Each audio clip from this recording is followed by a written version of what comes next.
Now moving on to the LDAP attacks. This section will cover the LDAP attacks. They're used often as backend authentication, especially in SSO, which are single sign-on solutions. LDAP has its own syntax that we'll see in more detail. So, for example, number one, we can go ahead and just go in. If we see right here in the URL that says username equals hacker and password equal hacker.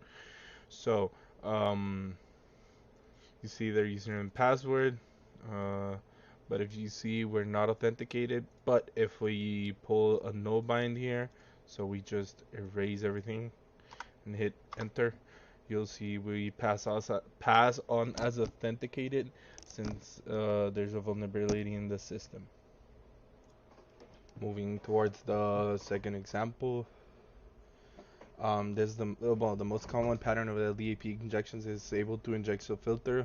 We're gonna inject the filter so we can bypass the LDAP authentication check. So we have to learn a little bit about LDAP syntax. So it's kind of like this.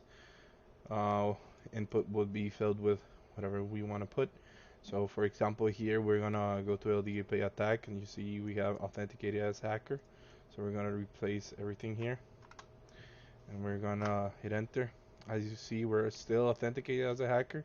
We added here our